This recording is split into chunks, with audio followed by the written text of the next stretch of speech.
खुलुमबाय बयनिबोसिम दिपु बसुमतारी दिसिमफ्रा बखौ बरायनाय थाबाय दिनै माखासे मोजां गाज्रि रादाबखौ आं फरायनो लादों फैदो होमबा दिनै माखासे मोजां गाज्रि रादाबखौ मोनथिना लानि मोसौ मासे गायोब्लानो 86 लाखनिबो बारा लामानि सिसि ब्लक इटाया बायलाङो गारि मटर सालायालासिनो सिसि ब्लक इटाया बायलांबाय जाय समाव आसाम सरकार आरो बिटिआर सरकारा जाख्ल'नाय गैयै गोग्गो बाथ्रा बुंबोबाय थानाय समावनो बिटिसि बियाबनि 28 नं गयबारि आरो 58 नं तामुलपुर बियाब सुवाबनि बेन्दोङाव थानाय आसाम सरकारनिफ्रायनो 86 लाखनिबो बारा रांजों गडवेल प्रजेक्टनि थांखिजों लुफुंजानाय तामुलपुर जिल्लानि सिङाव थानाय सन्तला गामिनि सिसि ब्लक लामाया साननैसो अखा हानायावनो बायलांदों। ओनसोलनि सुबुंफ्रा फोरमायनाय बायदिब्ला गोदानै लामा बानायनानै लामानि सेराव हा होयैनि जाहोनाव आरो भारत सरकारनिफ्रायनो नखर नखर गोग्गो लोंग्रा दैनि बिथांखिफोरखौ लामानि सेराव 4 फुट गोथौ जावनानै दोनलांनायनि जाहोनाव बे लामाया बायलांनो हमो। अरविंद केजरीवालनि मोखाङाव माखासे लाइमोनफोरनि नरेन्द्र मदिनि स्लगानखौ लानानै एएपीनि गाहाय अरविंद केजरीवालआ मा बुंखो? अरविंद केजरीवालखौ नुनानै माखासे लाइमोनफोरनि हानजाया अरविंद केजरीवालनि सिगाङाव मदि मदि होनना स्लगान होदोंमोन।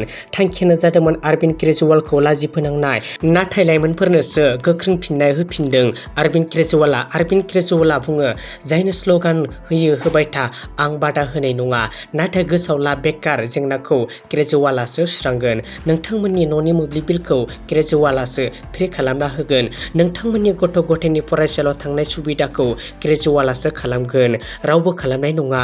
27 बोसोर जाबाय मदिया नोंसोरो मा होखो, मानो स्लगान होदों होनना केजरीवालआ सोंनायाव लाइमोनफोरा बुङो, रां लानाय केसखौ सावगारसो होदों, नाथाय भटखौ केजरीवालसो होगोन। बे गासै बाथ्राखौ बुङो एएपीनि गाहाय अरविंद केजरीवालआ।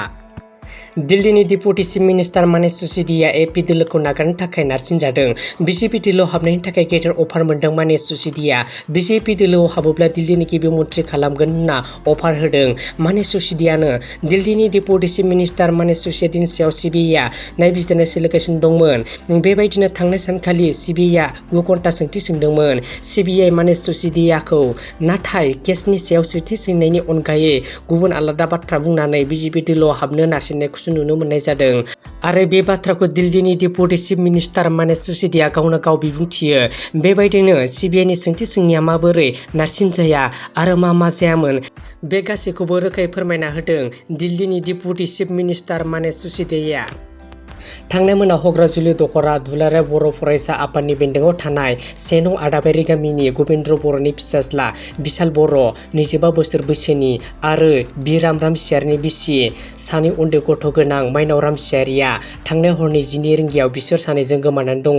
मोनथिनाय बायदिब्ला दा सानैनि नखरनि मानसिफोरा नागिरगासिनो दङ आरो उन्दै सानै गथ'फोरा बिमा नागिरनानै दुखुथियै गाबगासिनो दङ।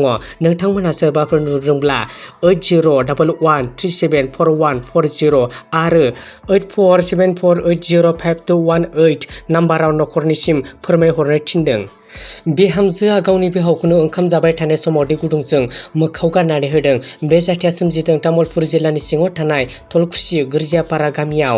बयजोंबो सिनायजानाय मेथाइ खनगिरि राजु राजा स्वर्गियारिनि बिसि संगिला स्वर्गियारिया गावनि बिहावा फंसे बाथ्रा बुंनायावनो रागा जोंनानै ओंखाम जाबाय थानाय समाव दै गुदुंखौ लाबोनानै मोखाङाव गारलानानै होयो।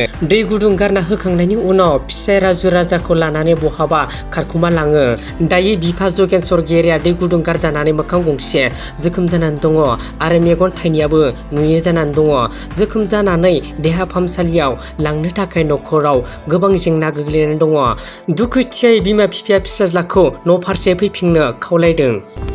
लोगोफोर, दिनैनि माखासे मोजां गाज्रि खौराङा बेखिनिल'मोन। नोंथांमोना आंनि फरायनाय रादाबखौ मोजां मोनदोंब्ला लाइक, शेयार एन्ड कमेन्ट खालामगोन होनना मिजिंथिबाय।